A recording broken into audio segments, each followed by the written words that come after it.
Welcome to Skillizee's podcast, The Learning Curve.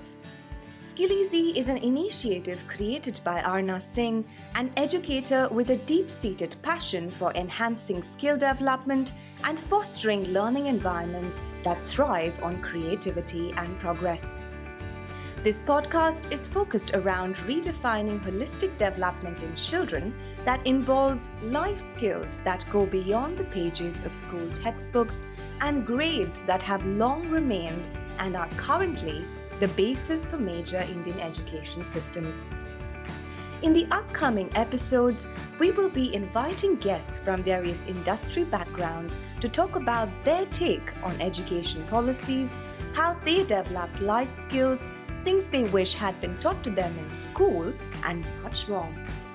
So if you're looking for a fresh perspective on what general education could look like in a world where younger minds are equipped to think on their toes and navigate daily life, you've come to the right place. I'm Soundarya Jayachandran, your host for today, so let's get right to it. Vrinda is a new mom, an entrepreneur, and an educationist. Her knack for taking initiative is evident in her diverse achievements. She's mentored 1,000+ students and trained many teachers for IIT JEE, NEET exam prep, and Olympiads.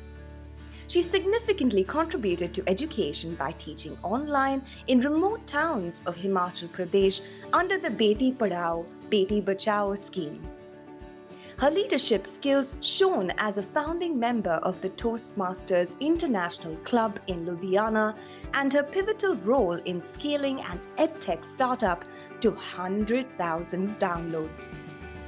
Vidya.us not only earned the number 2 product of the week on Product Hunt, but was accelerated by her start and was the only Indian startup recognized and funded by Startup Chile in 2023. Without further ado, Vrinda, how are you doing today? Hi, Soundarya. So that was actually a heartwarming welcome, and thanks for the introduction. And obviously, it's great to meet you today. So I hope you're doing fine today. Yes, I'm fine too. Thank you so much. It's a pleasure to have you with us. I'm really excited to deep dive into some of the topics that we have planned for today. So, before we begin, can you please tell me a little bit about yourself? About what did the audience want to know about you, need to know about you, your education, your growing up years, what type of a student were you, and eventually where you are today finding Vidya.us. How did that journey happen? So, as you introduced me, I am actually the co-founder of Vidya.us, and this is a small story that I would like to share before I start on how the Vidya.us came to being what it is today. So, I started off teaching physical and online classrooms both before even the pandemic era was there. That means in my 10 years of career, I was already teaching online with the physical classrooms. And I'm sure that many would relate to this fact that in this competitive exam preparation, the teacher to student ratio is actually quite high. So I realized eventually in the physical classroom that apart from those 5 to 10 students, I have actually no idea what other 50 students are doing, right? So I have to depend on the lagging parameter like exams. Now, coming back to online classrooms, since especially when the pandemic hit, everything was taken on Zooms and Google Meets and everything else. I eventually realized that now I don't even have an idea of those 5 students because the audio is muted, the video is off. You clearly have no idea what your students are doing. Uh, to my surprise, even that started showing in the exams and the quizzes that we used to take after those classes after that lecture delivery. So I realized that it's not about actually interacting with students. It's actually about, the impactful learning that is happening within the classroom. I understand that exams are the outcome of the learning, but it's quite important to engage students when the learning is happening. And like you're trying to ask me how was my growing up years. I was not the best student of the class, nor I was the worst. I was among those students who wanted to learn, but was unheard of. So all these examples actually,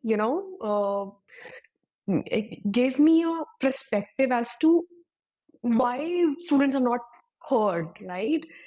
And the problem actually exists on the teacher's part also. It being such a vast and such a big student-teacher ratio, this is quite impossible for teachers to get a perspective on how this class is, how this cohort of batch is.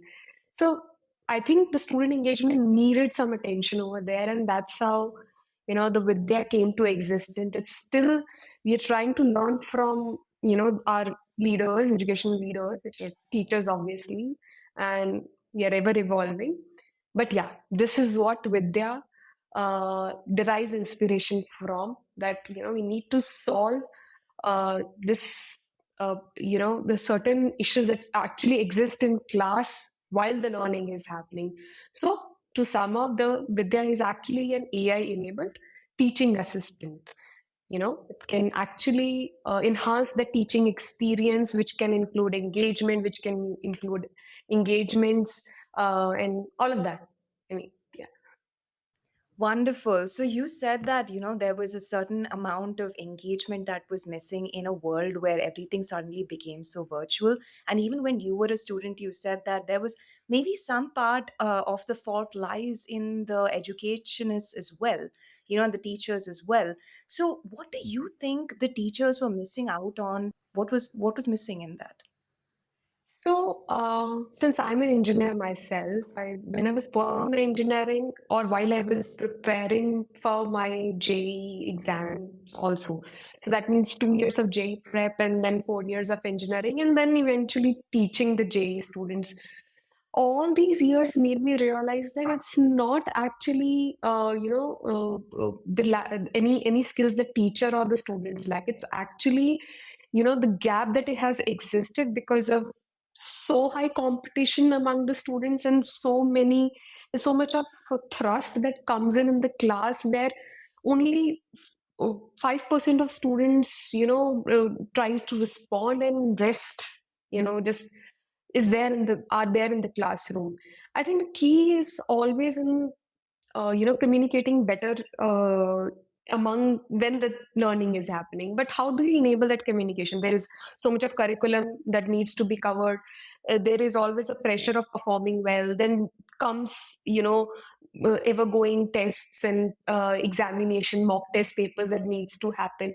So amongst all this becomes even more important that the student engagement has to be objective and not subjective. A teacher cannot go with the feel of the class that yeah, the class was good, just because there are a couple of students who were answering all of your questions and rest 98 students in the class were not at all responding.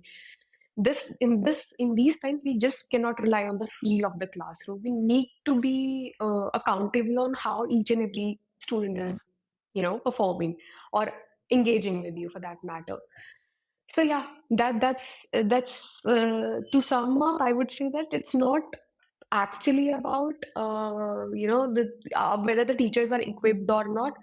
Our current scenarios, our current education system is something that that deliberately requires the technology to come in.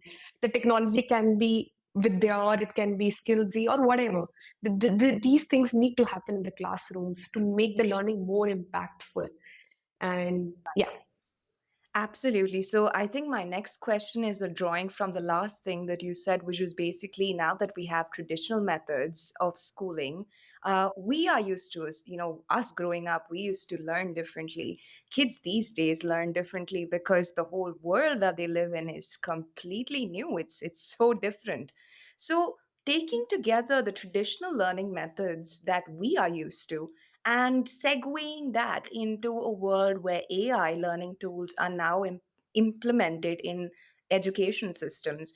How do you think we harmoniously bring these two worlds together? Yeah, that's actually quite an impressive take on today's teaching scenario for that matter, because uh, current Indian education system is basically teacher-led, right? In fact, we believe that the teacher-led learning is the best form of learning that can happen. It can be online, offline, hybrid, any mode, but the teacher-led learning is what Indian education system is all about. And my personal take on this is I believe that we cannot scrap it completely, because it's a it's actually engraved in the way the teacher performs the act of a leader. And also students are, from very early on, they're encoded in a way that they're supposed to listen to the teacher and not just start engaging with them. So I totally understand that traditional learning methods have to be taken forward the way they have been. But having said so, we need to start evolving also. How I see that is bringing in technology.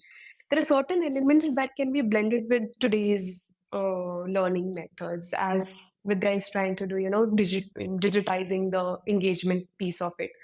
Or for that matter, technology can actually start from as simple as enabling teachers as well as students about various tools that can maybe shorten their learning time. Let me just be more specific on what I'm trying to say.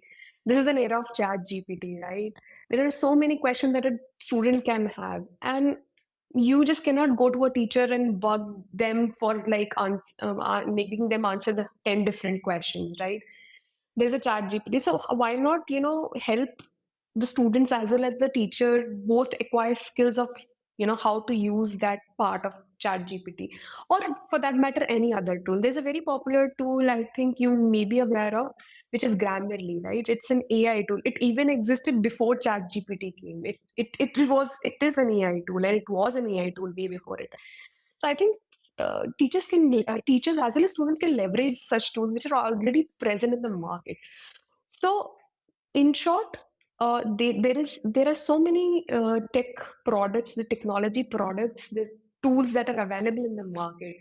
The traditional learning methods need to adapt them, and these adaptation uh, can happen in bits and pieces, and we can eventually move forward from there and evolve the whole process of learning. Lovely. Yes, I mean, I think one of the things that worries me a lot about today's world is that we have so much help from AI to do the most basic things, writing, and content writers now use Grammarly. And it's really interesting how, in a click of a button, you can just say, this is the tone I want, this is what I want to say, and it's done. So it's really interesting in the world that we live in, where I fear that sometimes our skills, without being honed as a human being, I feel like I think we're just going to be helped to an extent where we can no longer, we're no longer self-sufficient. So I think that bridging the gap between the two might be a very interesting individual journey with every human being. Just be like, tomorrow if AI doesn't exist, which is not possible because once it's happened it'll go on, but tomorrow if AI doesn't exist, will I still be the same quality of content writer? Will I still be the same quality of an educationist? Will I still be the same quality of a good student? So I think we are walking into a world which is has its own individuality, and I think trying to understand that is the task of a student and of a teacher, of every one of us dealing with the world. But moving forward, you mentioned that through Vidya.us, how do you think the platform stands out from other platforms that are doing, almost the same concepts, almost the same things? How do you ensure real time engagement? Uh, that for that, let's deep dive into what Vidya actually does. Is as I mentioned, it's an AI teaching assistant. So, what does it mean actually? It's actually a tool for teachers. It the outcome in the outcome, teachers and students both are impacted, and for that matter, even the administrators are impacted, and the whole ecosystem can benefit from it. but I'll strongly and proudly say it's a tool for teachers. Everything in today's world exists for students, and let's make our teachers also more towards tech-driven tools, and let them let's hold their hand and let them drive towards this technology path. So, to give you an idea of what Vidya does, I'll just share a very small use case, right? Let's assume, Soundarya, I ask you what is 2 plus 2 when I'm teaching you simple mathematics. You may answer me correctly, you may answer me wrong, right? And till now we have seen the part of engagement as answering correct and the wrong answer. What if you're not sure of answering altogether? What if you are underconfident, you know the correct answer but you don't feel like answering, or you may know the wrong answer and you feel that I need to revisit this concept, I need my teacher's help to revisit this concept. I think that's where Vidya helps both the student and teacher. It helps student to make those voices heard actually, and teachers to actually change the course of their lecture delivery when such insights come in. This is one of the use cases that Vidya is trying to solve, and I'd like to bring in the other use case, which almost every teacher in our on our platform praises is consolidating the data. Imagine in a session there are so many questions that have been asked to engage. Imagine these sessions over a period of 2 months or a 6 month period. There's so much data that has already come in for a teacher for a certain set of students, certain cohort of students, and still teacher does not have an idea how is Soundarya is doing or how is Vrinda doing as compared to Soundarya. Is Vrinda performing that well? Does Vrinda need that attention, or is it a time to flag Vrinda's performance? All these questions um, weren't answered till now. We used to depend on the exams and those PTMs that need to exist. Why can't we enable teachers? Why can't we empower teachers to, see those early signs and take an action then and there when the learning was happening? You can, if you're able to see a student's performance over 3 lectures that it's consistently dipping, I think teachers should get a prompt as to look into the student's performance altogether and get in touch with the student and not wait for the parents to step in or for the exams to come through. So these couple of use cases is what drives Vidya to enable teachers more. So we do it in a very simple way. We get feedback from students. That means real-time feedback. When the learning is happening, we try to get the feedback from students using those engagement questions.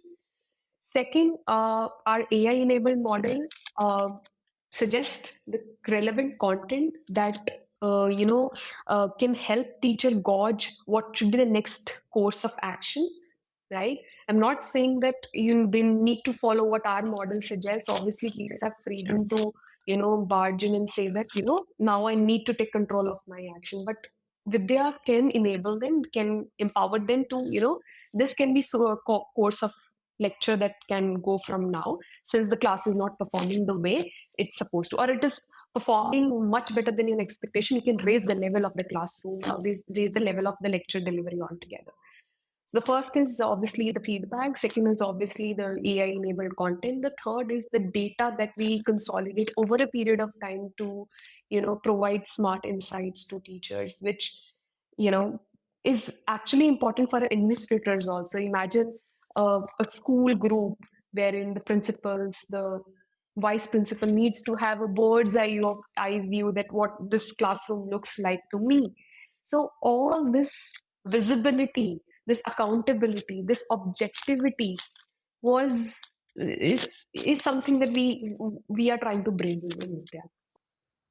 Wonderful. I think visibility and making sure that you know what's really happening behind the screen. I think that's really important to do when you are trying to engage and connect with someone over virtually.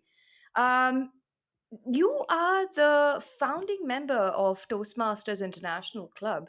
So, when we talk about communication skills, and obviously communication is a huge part of engaging with the people beyond the screen, what do you think can be done for young students to hone their communication skills? Because not everyone is, like you said, like not everyone might be that good at really talking to people and telling them how they feel. So even if I'm a silent student back, I might have a whole universe, whole world going on inside my mind, but I just cannot communicate it. What are the most practical things that you think that, and the importance of communication in today's world, especially the kids that grow up to, form the workforces of today? How can we make it better as a student? And what are some of the things that you'd like to give as advice for them? Yeah, Soundarya, I think um, communication is the most important thing in today's workforce. Why I'm saying this is because I was a very shy student in my, the whole journey of, I would say, even in fact, in the college also, I was about to say till I was 18 years old, but no, till the time I was in college, I was a very shy student. I used to feel that I have so many ideas to present to my parents, for that matter, to my teachers, for that matter, for that debate competition, for that dance competition, but I just cannot express it. I'm just too shy. What if they laugh on me? What if they are not ready to listen what I want to say? And that moment wherein you want to say, but you are so underconfident that you just step back, and then keep on thinking all over again, is what discourages you to even try for the next time, right? So I think the communication is very important, and being part of Toastmasters had helped me come over this inhibition. I'm not saying I'm a great public speaker today, but what I'm trying to say is that being part of such organization, or participating in such activities which you know pushes you to speak up, helps you some way or the other. I can't even believe that I was such a shy student, and I actually taught so many students, and now I'm a entrepreneur myself. It's a globally recognized startup that I founded. The journey has been so incredible for me. I'm kind of can't believe, is it me or someone else that did for me? Is there some magic wand that happened? So all of this is because of the communication. You may be speaking wrong sentences, but it's fine. If they're not grammatically correct, also it's okay. Most important thing is you are able to communicate effectively. Even people who speak in regional languages, people who speak in languages which are not English for that matter, they also communicate well, right? So the communication is a very important aspect of today's workforce also, especially because the teams have been remote now. In fact, for startups like us, we most of our employees are globally placed, right? This this has become even more essential to communicate effectively when the calls are going to happen on Zoom, right? And for that matter, your clients, your users are placed globally nowadays. So if you just cannot um, communicate well, it becomes very difficult to just uh, make an impactful statement altogether, and it hampers your career growth for that matter. Yes, I think the first step to understanding someone is what they tell us and is how they communicate with us in both the verbal cues and the non-verbal cues. But talking about the kind of cultural differences, because I know you've worked with edtech platforms in India, you've worked with edtech platforms globally, because the whole business is people. There will be like a huge gap in cultural differences and contextual differences, because I think between two people in India itself, the way one person expresses themselves is so different from the way someone else expresses themselves.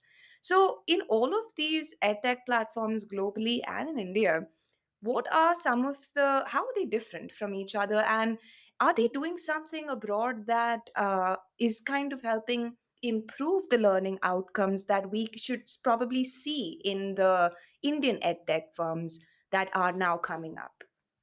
Yeah.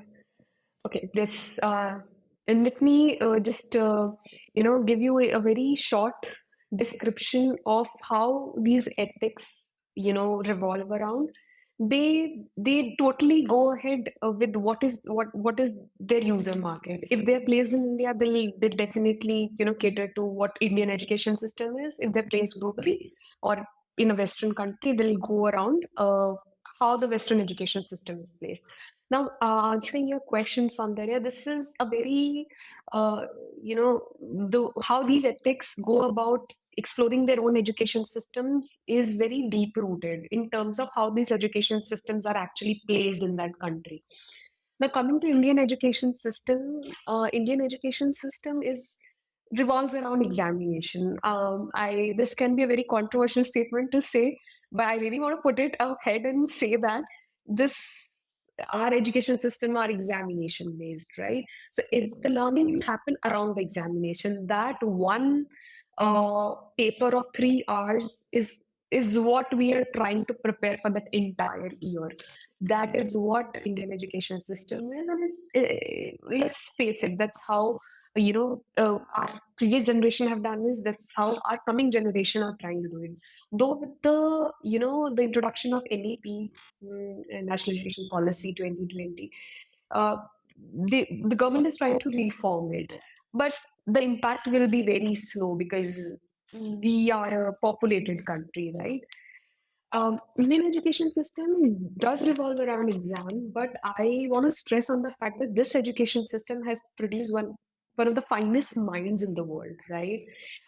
In fact, if I talk about the tech or the startup culture all about, we are one of the most prominent country in the world, and people have started seeing us in a different perspective altogether. We are making an impact. We are known to be hard workers because that's what Indian education system have nurtured in us.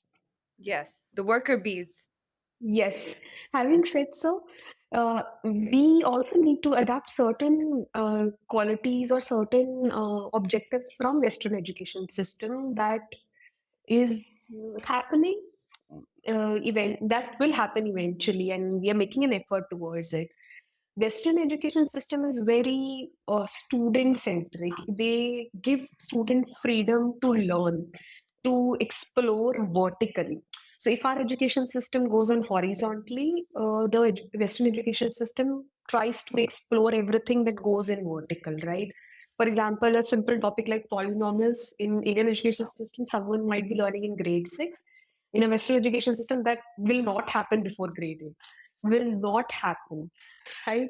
So that's where the gap, or you can say the differences are. Both the systems, both the ecosystems are unique in their own perspective. They need to learn from ours also. We need to learn from there, and they need to learn from ours. And we need to bring in those learnings wherein, Indian education system can become more research focused. Because when you allow students to learn vertically, that means include concepts like, for example, emotional intelligence for that matter, right? If you include that in Indian education system and you give freedom to students to probably explore that aspect altogether in very early stage altogether, these aspects should also be part of Indian education system, and then eventually Indian ethics will revolve around it. So yeah, that's something. Absolutely. And, it reminds me when you mentioned that all of these things are happening, it reminds me of a time when I was in college, and, research was never a part of my thing. I think individual working, be like, okay, you go and find out, you go read this. We would just be given, a sheets of notes, ready-made notes, just to mug it up and write what you understand from it. I feel like most of the understanding is in finding out, not just being given the answer directly, because I feel like when you find things out by yourself, it sticks with you. And somehow that is not a culture that was ever encouraged, at least back when I was studying.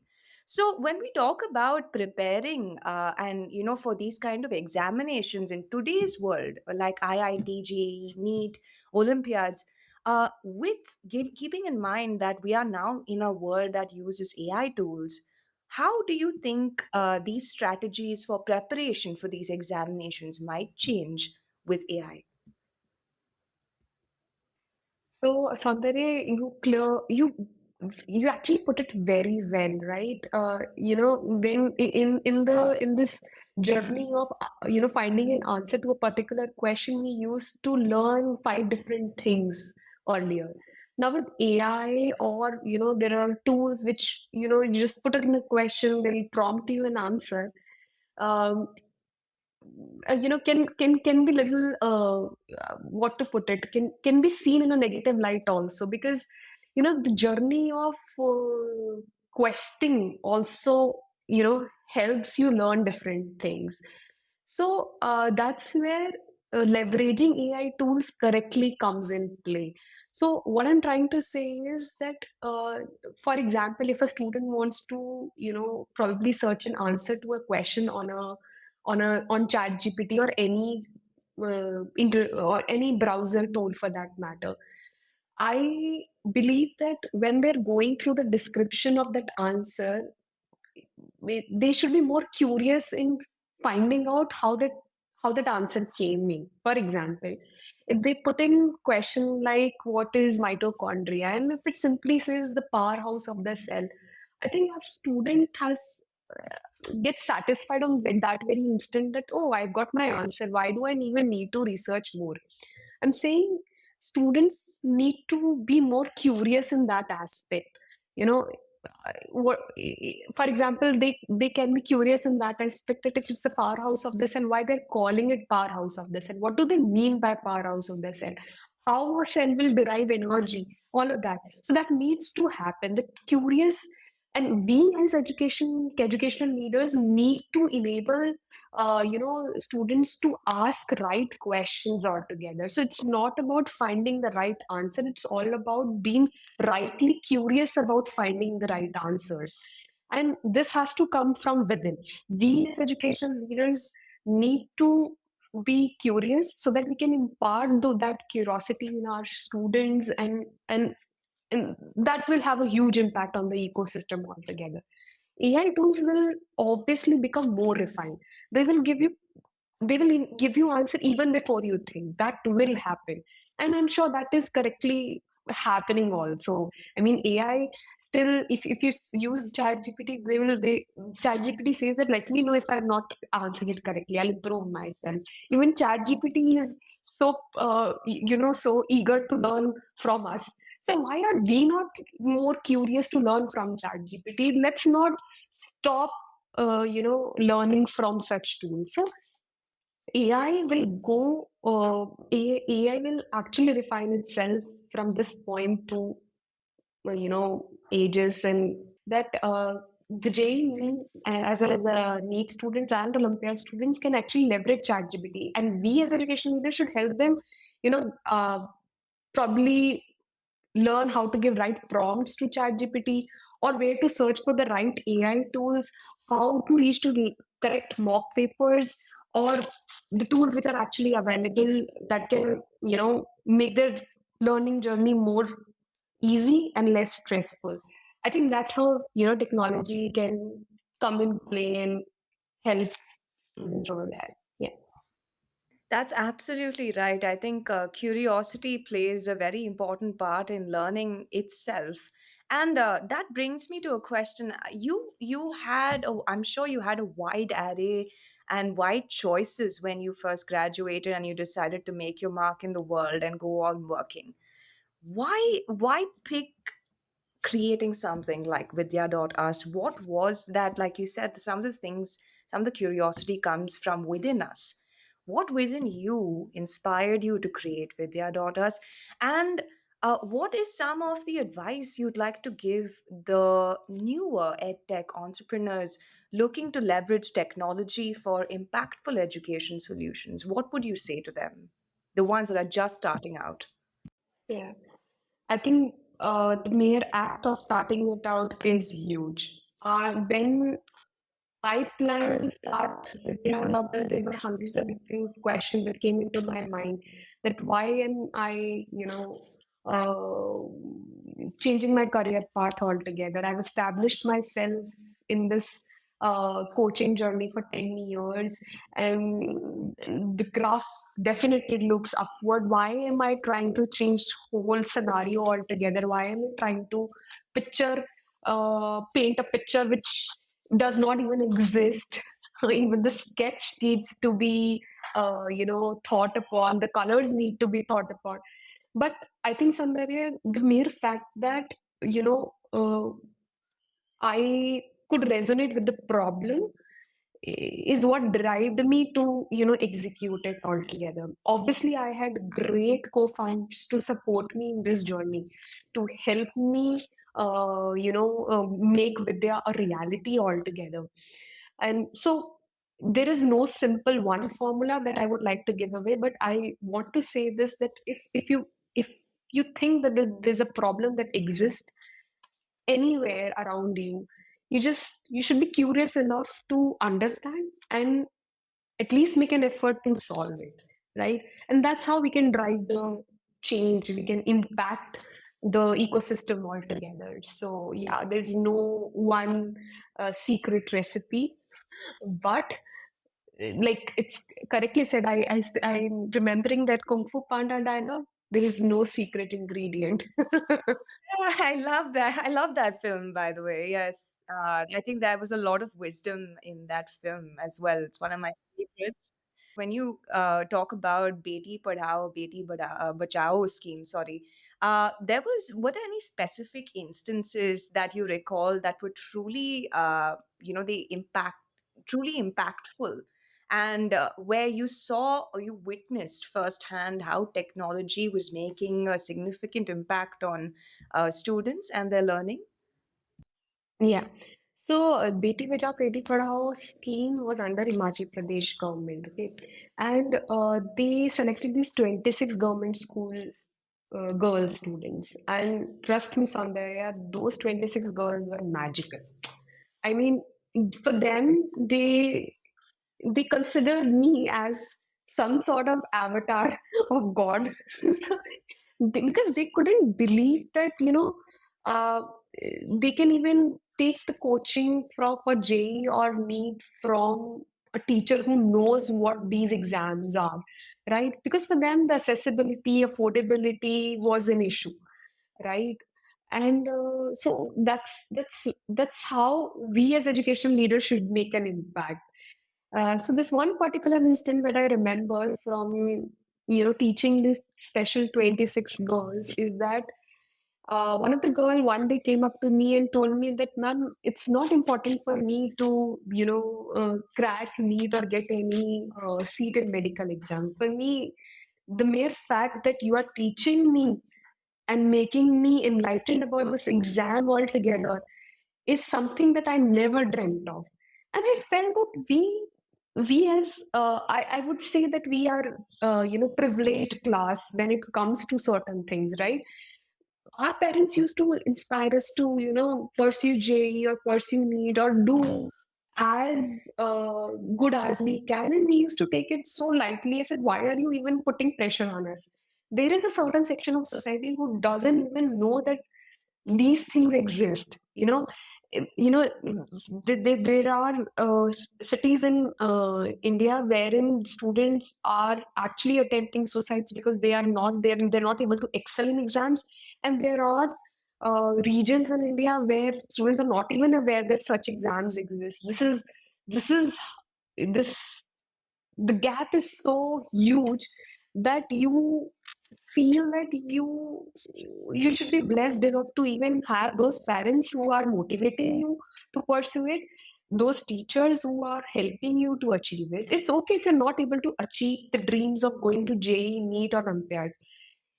If you're able to learn something, if you're able to, just realize the fact that you can go to a school, have a 3 course meal, I think that is something that we should be grateful of, and shouldn't take pressure at all about, you want to be all India rank one or something like that in any competitive exam.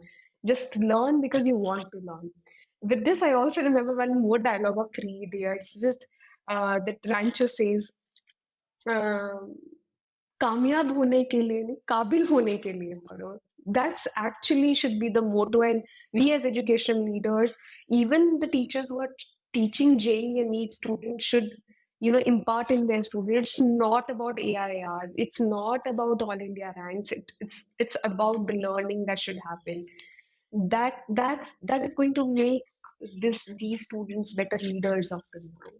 So yeah, that I would say that was a delightful journey. Yeah. Yes, and bridging the gap between, like you said, the section of the society and these students that, first of all, don't even know NEET and the whole world of all of that. And then there's someone who is feeling super bad because that was their metric of success and they're falling short of that. Uh, just a few final questions on that. This was out of script, but I wanted to know, how do you see this gap getting slightly smaller? How do you talk to a child who doesn't really know the importance of NEET and all of that? And unfortunately, you kind of have to, get do those exams to be part and to be liable to the system that we're currently in today. How do you take a child from not knowing the importance and the significance of all that to just getting a little bit closer to the reality of the world today? How do you think a company like Vidya.us or Skillizee or these small startups can help in that? So it can be done in three ways, or probably there are many more ways to do it. But top of my mind, I have three ways in which we can do it. Why I'm so confident about these three ways is because I was on grounds when I was teaching, and when I'm pursuing Vidya, I am privileged to get connected to so many teachers and instructors globally, Indian teachers as well and global teachers as well. So I have a few learnings which I would want to share with all the audience which are watching this podcast. The first comes in the role of the teacher itself. The teacher should not let their inner fire, their young mind to get rusted at any point. uh, I'm not using it in a negative sense, but I really want them to stay curious, stay hungry. Why? Because with this ever evolving world of technology, we should, start following technology. I'm not saying that we should stay in sync with technology. I'm not saying that whatever technology is there today, we should know all about it, but we should stay in sync with it. And always try to upskill ourselves and see what can we bring in best for us as well as our students. So that's where the role of teacher comes in. Secondly, the role of administrators or education institutes, I would say. Education institutes give platform for learning to happen, right? So this platform has to be concrete and has to be uh, you know empowering for everyone that is part of the ecosystem, be it parents, teachers, students, and themselves. They can bring in technologies like Vidya, they can bring in technologies like Skillzee, they can bring in uh, an ecosystem where all these technologies are part of their learning process and hence impact their teaching methods. I'm not saying that they need to change their teaching methods altogether. No, the learning can happen the way that is happening. Just enable all the stakeholders that are part of the ecosystem, and that's where education institutes should come in. The last is this, the students themselves, right? Uh, I totally understand that technology is like click away, and students should also, probably handle technology in a much responsible manner. They should understand and that technology is there for them. Okay, that means if they are in their teaching, if they're in the learning stages, they should actually leverage technology for their benefit and not use it for games and all of that, for a reason that the stage will come in future, that the time will come when they can leverage all of these.